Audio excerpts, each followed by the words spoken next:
Aaliyah's phone wouldn't stop buzzing. 3:47 a.m. The sound pulled her out of sleep.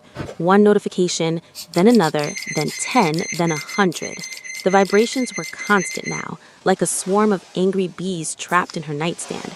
She reached for it with one hand, eyes still half closed, expecting maybe a spam call or Emma drunk texting from some afterparty. What she saw made her blood turn to ice. Twitter, Instagram, TikTok.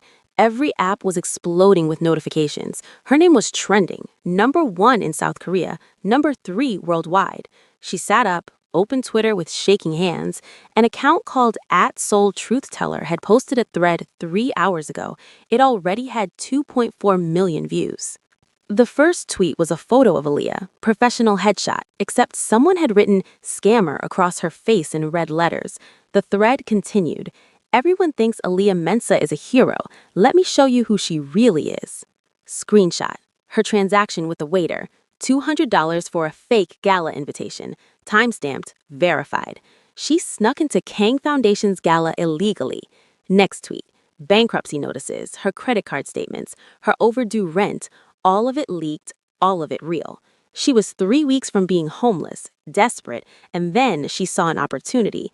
Next tweet. A 10-second video clip, edited to make it look like Aaliyah had studied Kang Hyuk before the gala, like she'd planned the whole thing. She targeted Kang Hyuk, used his daughter, played the hero, and secured $15 million. Next tweet. Audio. Aaliyah's voice crystal clear. I can't believe this idiot is giving me $15 million. Aaliyah's hands started shaking. She remembered that moment. She'd said it to Emma as a joke the day after signing the contract. They were laughing about how surreal it all was. Someone had been recording. Someone had taken it out of context. The final tweet was a photo. Aaliyah and Kang Hyuk leaving his office late at night, her hand on his arm, him looking at her like she was the only person in the world. Caption, she didn't just secure the bag, she secured the man. Professional scammer. Respect the hustle. The comments underneath were a war zone. I knew something was off about her. Black women always playing the victim, then robbing men blind. She used his daughter as a pawn. Disgusting. Kang Hyuk got played by a pretty face. She's a genius, honestly. Someone needs to investigate Luxe Noir. Those designs were probably stolen too. Aaliyah's bedroom door flew open. Emma stood there in pajamas, phone in hand, eyes wild. Aaliyah, what the hell is happening? Before Aaliyah could answer, her phone rang. Kang Hyuk. She answered. Her voice came out smaller than she wanted. Did you see it? He snapped. Don't read the comments. His voice was sharp, controlled, dangerous. I'm sending security to your apartment right now. Why would I need security? Because someone just leaked your home address, and there are people outside your building. Aaliyah's heart stopped. She got out of bed, walked to the window, pulled back the curtain just an inch. 50 people, maybe more. Cameras, phone lights, signs. She couldn't read them from the 4th floor, but she could feel the anger radiating up. Someone spotted her in the window, pointed. The crowd surged forward. Aaliyah stepped back, let the curtain fall. They're already here, she whispered. I know. Security is 3 minutes out. Don't leave the apartment. Don't open the door for anyone except my men. Hyuk, He cut her off. We're going to fix this, I promise. Just stay inside. He hung up. Emma was staring at her.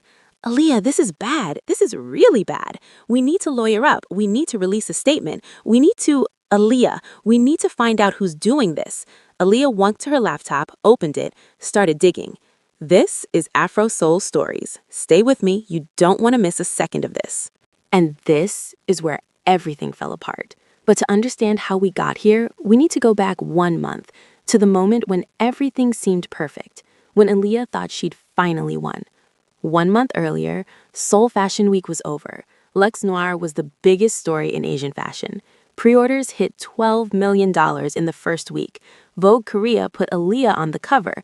Elle Japan called her the future of luxury streetwear. Sua's Instagram went from 20,000 followers to 2.3 million overnight. Everyone wanted a piece of the story. The Ghanaian-American designer, the billionaire investor, the half-black model. It was perfect. It was beautiful. It was everything Aaliyah had ever dreamed of. Emma had sold the ring within a week. $4.8 million, split between Lux Noir expansion and Aaliyah's first real savings account. She tried to give Kang Hyuk his money back. He refused. But nobody knew about her and Kang Hyuk. They kept it secret, deliberately, carefully. They would meet late at night, his penthouse, her studio, stolen hours when the world wasn't watching. One night, 2 weeks after the fashion show, Aaliyah was in his office at 2 a.m. She was sketching designs for the next collection. He was supposed to be reviewing contracts, but he'd given up an hour ago. Now he was just watching her work. She felt his eyes on her, looked up. What? Nothing. You're staring. I'm observing. That's the same thing. It's different when you're this beautiful. Aaliyah rolled her eyes, but she was smiling. You're corny. I'm honest. She set down her pencil, turned to face him fully. Why are we hiding this? Kang Hyuk leaned back in his chair. Because the moment the world knows, they'll have opinions. They'll say, I'm using you for good PR, or you're using me for money, or both. And I don't want their noise in our space. So we hide forever? No, we hide until you're so undeniably successful that no one can say you needed me to get there. He stood, walked around the desk, sat on the edge in front of her. I want you to have this moment, pure, untainted. You earned it, not because of me, because of you. And after, I'm going to make it so obvious that I'm in love with you that no one will be able to question it. Aaliyah's breath caught. He'd never used that word before. Love. You're in love with me? Kang Hyuk smiled, soft, real, the smile he only showed her and Sua. Completely. He kissed her, slow and deep and full of promise. For a moment, the world was perfect. Meanwhile, across the city, Sua was at a rooftop party. Industry people, models, photographers, everyone wanted to talk to her. Everyone wanted a photo. She was the breakout star of Seoul Fashion Week. She posted a selfie on Instagram. Within minutes, 10,000 likes. Within an hour, 100,000. But if you scrolled down to the comments, past the heart emojis and the fire emojis and the queen comments, you'd find them. The ones that made her stomach turn. Monkey emoji, monkey emoji, monkey emoji. Go back to the jungle. Half-breed. Your mother was a... She stopped reading. She'd learned to stop reading. She smiled, took another photo, posted it, ignored the comments. She was getting good at ignoring things. Meanwhile, in a cheap motel room in Busan, Park Ji-yeon sat on a bed that smelled like cigarettes and bleach. She was watching the same Instagram post on a burner phone, watching Sua smile, watching the likes pile up, watching the world love the people who destroyed her. Her hands were shaking, not from sadness, from rage. A knock on the door. She opened it. A man stood there. 50s, handsome in that dangerous way. Tailored suit, expensive watch, warm smile, eyes like a shark. Miss Park, he said. His voice was smooth, cultured. Jian stepped aside, let him in. He sat in the room's only chair, pulled out a silver cigarette case, offered her one. She shook her head. He lit his own, took a slow drag. So, Kang Hyuk took everything from you. Yes. Your reputation, your future, your dignity. Yes. And now he's playing house with that foreign designer while his daughter gets everything you were supposed to have. Jian's jaw tightened. What do you want? The man smiled. I want the same thing you want. I want Kang Hyuk to suffer. Why? Because 15 years ago, he took something from me too. Something I can never get back. He leaned forward. My name is Lee Young-ho, and I'm gonna help you destroy him. Jian stared at him. She'd heard that name before, in whispers, in rumors. Lee Young-ho, Kang Hyuk's former partner, the man who ran the other half of Seoul's underworld before Hyuk went legitimate. Why would you help me? Because you have access I don't have. You know his patterns, his weaknesses, his secrets. Jung-ho smiled. And because when this is over, I'm gonna take everything he built, but I need him broken first, humiliated, desperate. What do I get? Revenge. Isn't that enough? Jian thought about it, about Kang Hyuk's face when he threw away the ring, about being dragged out of the gala, about the past month living in motels and borrowed apartments while the world moved on without her. What's the plan? Jung-ho's smile widened. First, we destroy the girl, the designer, make everyone believe she's a con artist, turn the world against her. How? Leave that to me. I have people, hackers, journalists, will leak just enough truth mixed with lies that no one will know what to believe. He took another drag. Then, when Hyuk is distracted trying to protect her, we hit him with the real blow. Which is? Jung-ho's eyes gleamed. We tell everyone what really happened to his wife. Jian's blood went cold. Naomi? What about her? That car crash wasn't an accident, and Kang Hyuk knows it. He's known for 15 years, but he's kept it quiet because the truth would destroy everything he's built. How do you know that? Jung-ho laughed, cold, bitter, because I'm the one who killed her. The room went silent. Jian took a step back. You what? Naomi Clark was going to expose our operation to the FBI. She had evidence. She was going to testify. So I had her eliminated. And when Kang Hyuk found out, he came to kill me. But I had leverage. I had people watching his daughter. So he made a deal. He walks away, goes clean, never speaks of Naomi's death again, and I let Sua live. Jian felt sick. You killed her mother. I solved a problem. Jung-ho stubbed out his cigarette, and now I'm going to use that same leverage to take everything from him. His company, his daughter, his new woman, everything. I didn't sign up for... You signed up for revenge. This is what revenge costs. Jung-ho stood. So are you in, or should I find someone else? Jian's mind was racing. This was too much. This was murder. This was... She thought about Kang Hyuk, about the way he looked at Aaliyah, about the ring he was going to give her and gave to someone else instead. I'm in. Jung-ho smiled. Good, let's get to work. Back in the present, 3:47 a.m., Aaliyah's apartment. Aaliyah was staring at her laptop screen. Emma was pacing. Kang Hyuk's security had arrived and were posted outside the door. I found something, Aaliyah said. Emma stopped pacing. What? All the leaked information about me came from 3 sources: the waiter who sold me the fake invitation, my accountant who had my financial records, and someone who bugged my office. How do you know it was bugged? Because that audio clip, I said that in my office. Only you were there, and I know you didn't record it. Emma's eyes widened. Someone planted a bug? During the Fashion Week after party, my studio was full of strangers. Anyone could have done it. Okay, but who paid them? Aaliyah clicked through transaction records she'd pulled from her accountant's email. All 3 of them got paid by different shell companies, but all 3 shell companies traced back to the same law firm, Kim and Associates. So, Kim and Associates used to represent the Park family, Ji-yeon's family. Emma's jaw dropped. She's alive. She's alive, and she's coming for all of us. Aaliyah's phone rang. Kang Hyuk again. I found something too, he said without preamble. What? The @Soul Truth Teller account. It's not new. It's been active for 6 weeks, slowly posting rumors about me, building a narrative. About what? About my past, about the syndicate, and about Naomi. Aaliyah's stomach dropped. What about Naomi? Someone's digging, and if they find what I think they're going to find, he didn't finish. Because at exactly 4 a.m., @Soul Truth Teller posted again. Aaliyah watched it load in real time. A new thread, this one longer, more detailed, police reports, witness statements, photos from the crash site. Kang Sua's mother, Naomi Clark, died in a car crash 15 years ago. Everyone thinks it was an accident. It wasn't. Next tweet, autopsy report, redacted but readable, brake lines cut.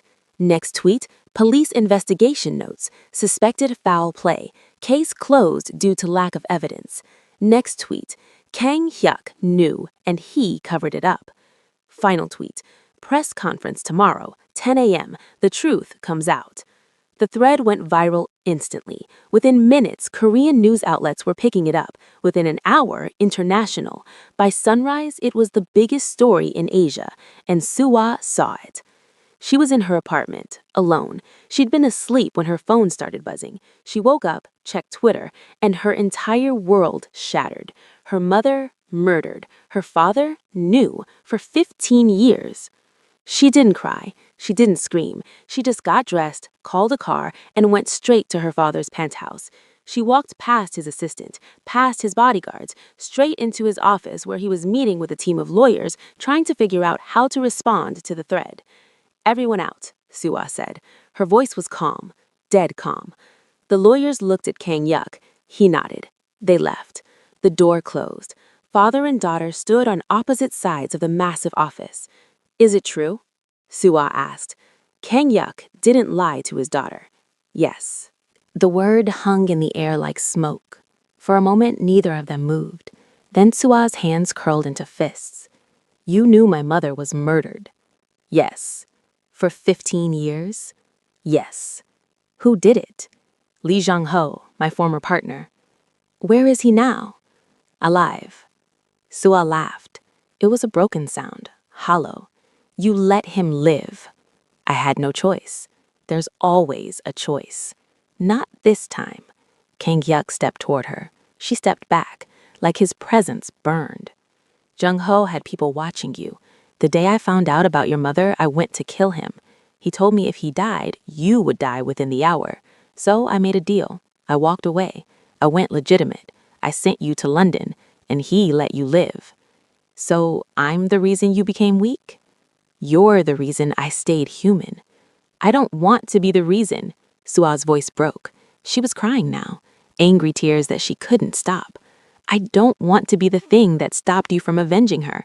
All this time, I thought she died in an accident. I thought it was just bad luck, random, meaningless. But someone murdered her, and you let him walk free for me."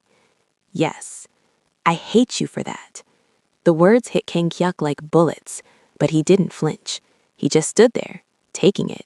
Because what else could he do? He'd made his choice 15 years ago, and he'd make it again. Sua was crying harder now, not the angry tears anymore, just broken ones. "I know," he said quietly. His voice cracked just slightly. "I know you do, and you have every right to." Silence filled the space between them, the kind of silence that felt like it might never end. "I can't look at you right now," Sua finally said. "I understand." Sua turned toward the door. Her hand was on the handle when Kang Hyuk spoke again. "Where are you going?" "Away from you." "Sua." "Don't." She stopped, didn't turn around. "Don't call me. Don't follow me. Don't send your people. I need to be alone." She left. The door closed behind her with a soft click, and Kang Hyuk was alone. He stood there in the middle of his massive office, surrounded by windows that overlooked all of Seoul, all that power, all that wealth, all that success, and none of it mattered, because his daughter hated him. An hour later, Aaliyah found him there. He was still standing in the same spot, staring at the door Sua had walked through. He hadn't moved, hadn't called anyone, hadn't done anything. Aaliyah didn't say anything. She just walked to him, wrapped her arms around him, and held him. For a long moment, he didn't move. Then his shoulders started shaking. Silent at first, then not so silent. Kang Hyuk, the man who had run Seoul's underworld, the man who made billionaires nervous, the man who never showed weakness, broke. "She hates me," he whispered against Aaliyah's shoulder. "She's hurting. There's a difference." "I lost her." "No, you saved her. 15 years ago, and you'll save her again." Aaliyah pulled back just enough to look at him. "But first, we need to find her." She said not to follow. "And you're going to listen?" Kang Hyuk almost smiled, almost. She turned off her phone, location services, everything. "Then we do it the old-fashioned way." Aaliyah pulled out her phone and put it on speaker. "Emma, I need you to track Sua." "How? She's offline." Emma's voice came through the phone. "Credit card, hotel bookings, anything." "On it. I'm typing right now." While Emma worked from the apartment, Aaliyah sat at Kang Hyuk's massive desk, opening her laptop to keep digging into @Seoul Truth Teller. But she was hitting a wall. The encryption was too good. The VPNs were bouncing everywhere. Aaliyah pushed back from the desk, rubbing her eyes. I can't find them. Whoever's doing this covered their tracks perfectly. Emma, maybe we're out of our depth here. Maybe we should just let the lawyers... Gotcha, Emma interrupted through the speaker. Aaliyah leaned forward. You found Sua? No, I found the Twitter account. Check your messages. Aaliyah opened the screenshot Emma just sent. You designed the clothes, Aaliyah. I run our PR and live on the internet, Emma said proudly. And I just found their one mistake, one tiny slip. Aaliyah looked at the image. It was an early post from 6 months ago, a photo from inside a private club in Gangnam. That club doesn't allow photography, Emma said, and it only has 100 members. Aaliyah pulled up the membership list on her own screen. King Hyuk's name was on it. So was Lee Jung-ho's.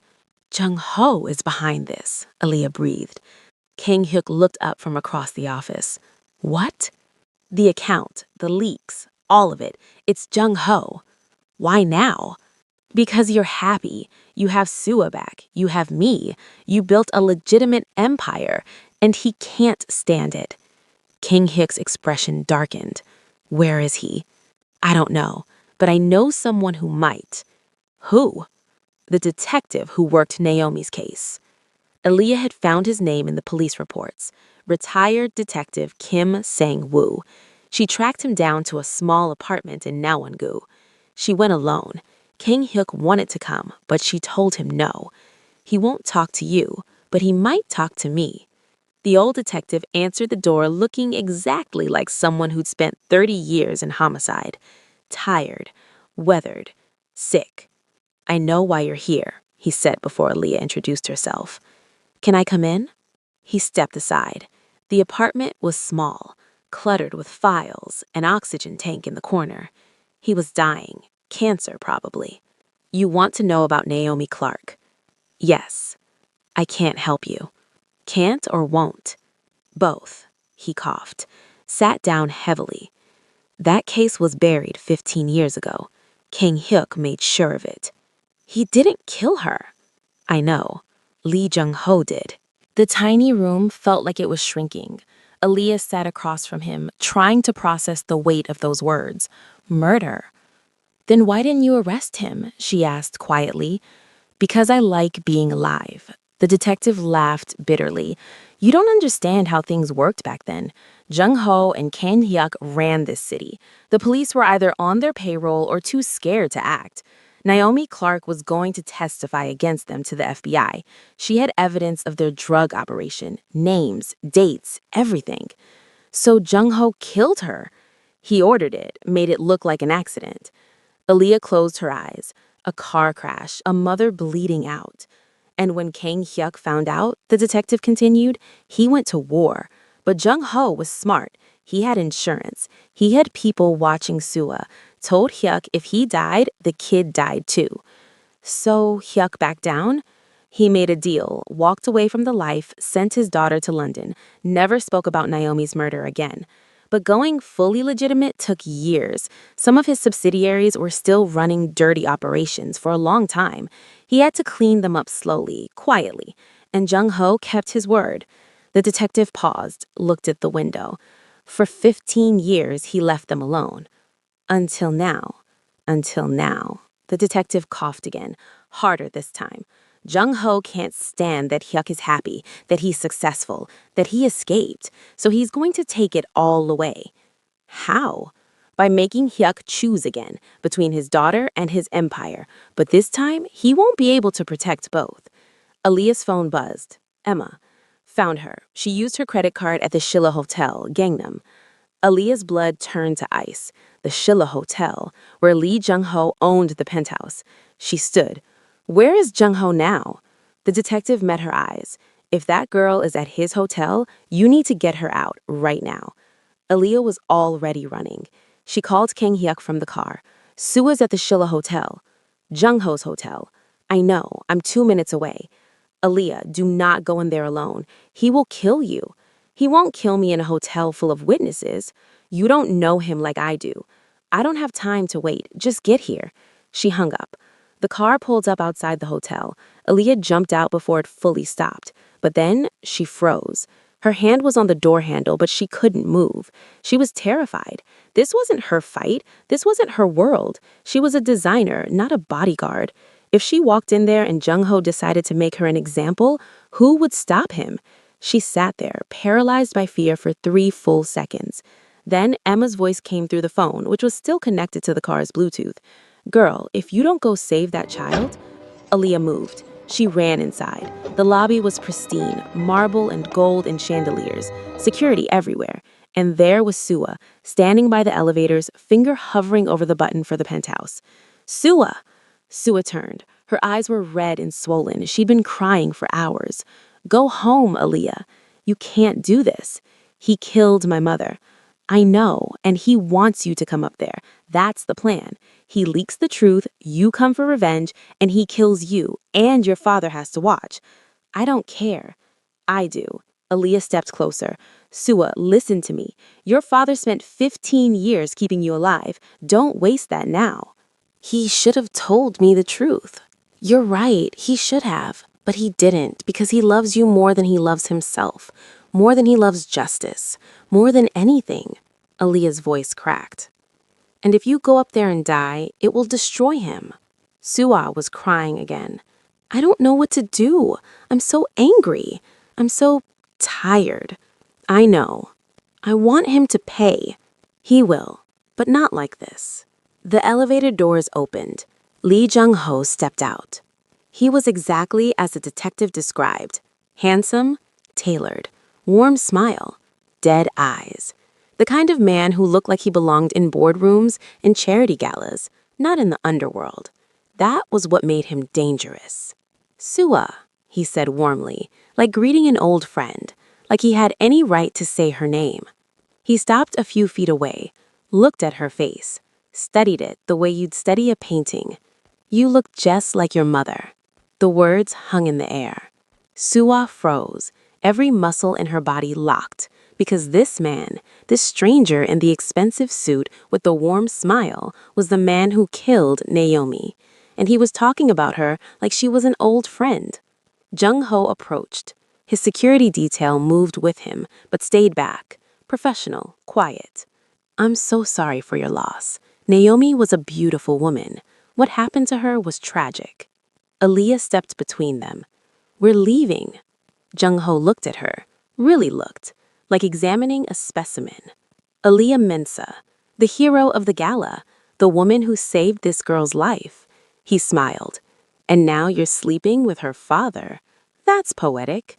"We're leaving," Aaliyah repeated. "Of course. But first, Sua, you should know something." He turned his attention back to the girl. "Your father didn't just let me live, he let me thrive, because he was too weak to do what needed to be done. And your mother died because of that weakness." Sua lunged. Aaliyah caught her, held her back with both arms. Jung-ho laughed. Just like Naomi, all fire, no control. That's what got her killed. That's when Kang Hyuk walked in. The entire lobby went silent. Even Jung-ho's security tensed. Kang Hyuk crossed the marble floor like a predator. Every eye in the room followed him.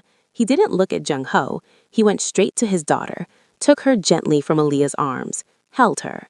"You're okay. I've got you." Only then did he turn to Jung-ho. "You're going to leave now, and you're going to stop this." Jung-ho smiled. "Or what? You'll kill me? Here? In front of all these people? In front of your daughter?" He gestured around the lobby. "You've gone soft, Hyuk. The old you would have put a bullet in my head already. Try me." Jung-ho studied him for a long moment. Then he laughed and turned to leave. But before he stepped into the elevator, he turned back. "Press conference. Tomorrow.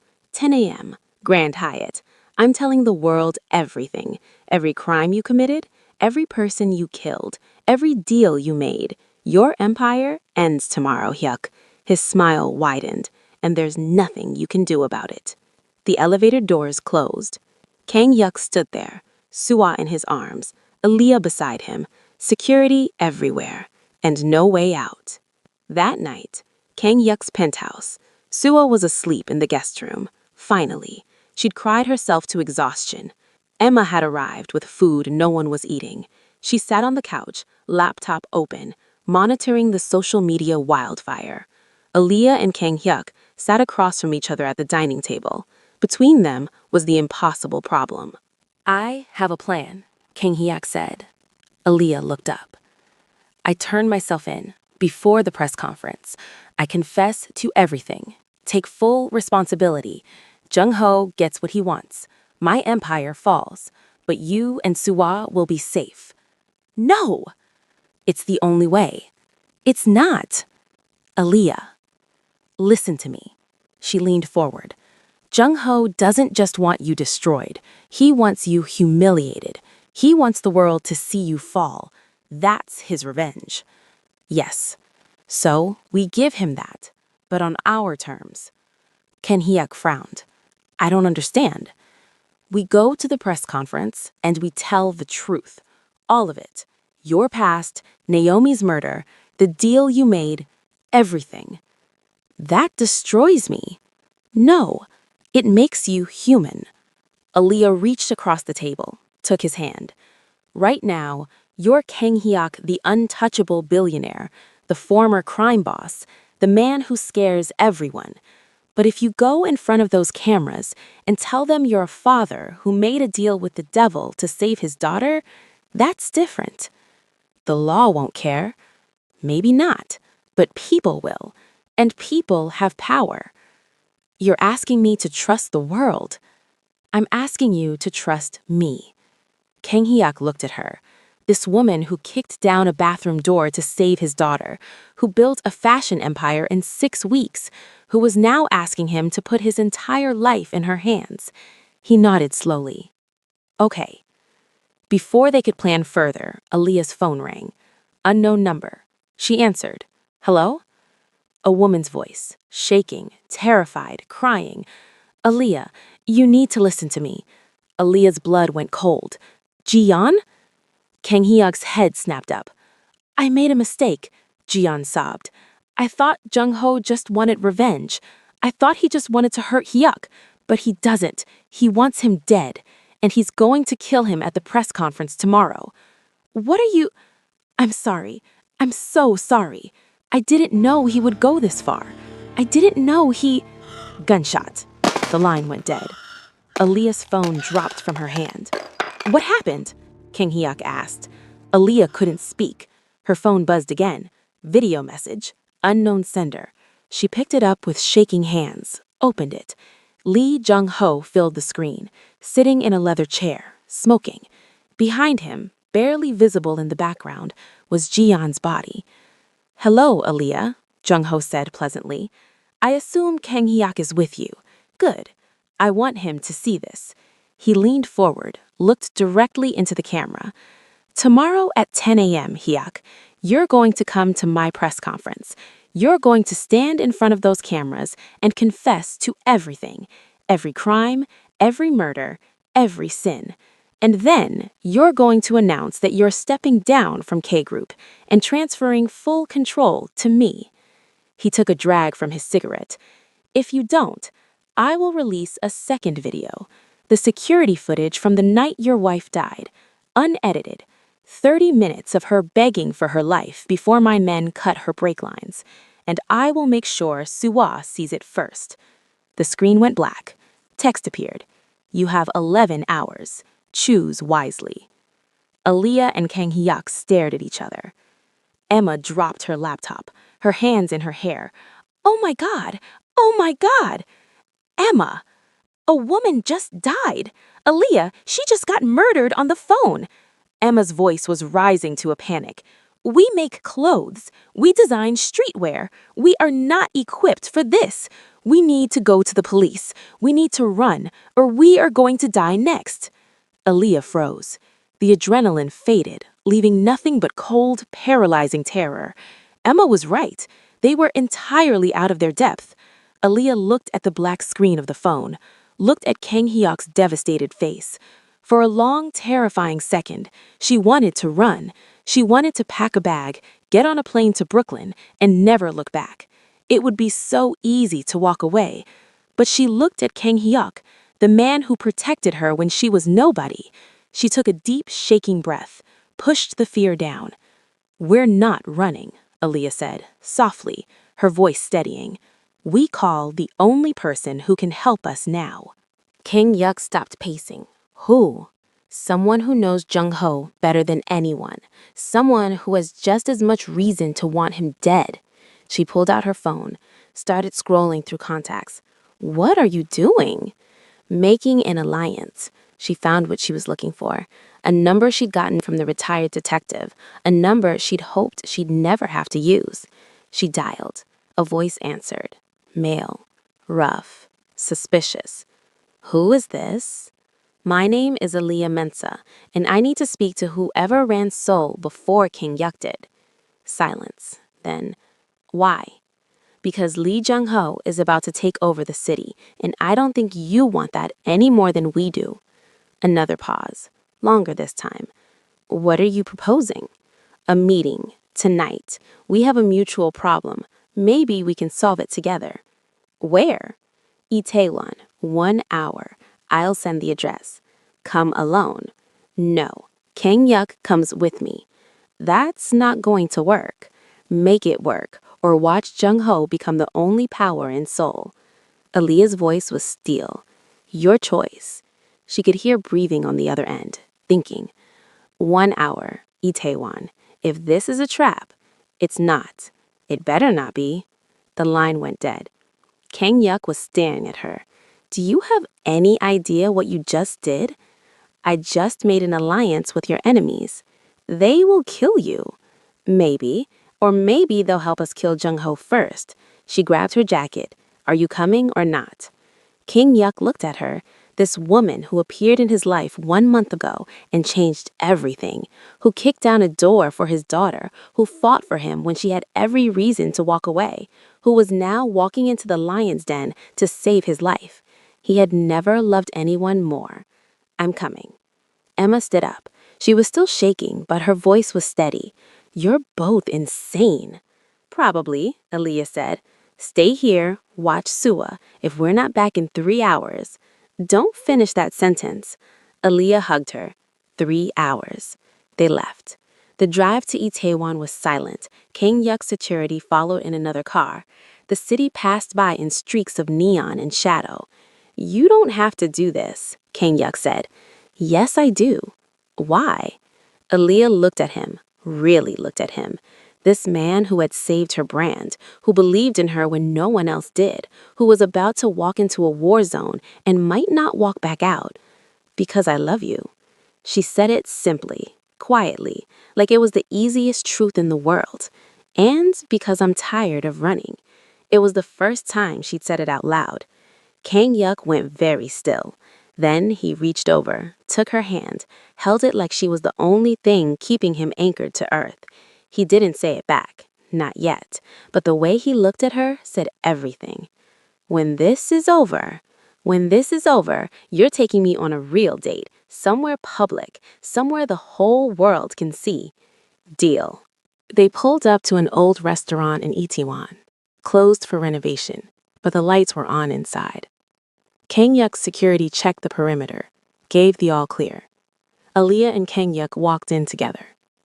3 men sat at a table in the middle of the empty restaurant, older, scarred, dangerous. The one in the middle stood. Kang Yuk. Choi. They stared at each other, years of history, years of blood. Then Choi looked at Aaliyah. You have guts, I'll give you that. I have a proposal, Aaliyah said. I'm listening.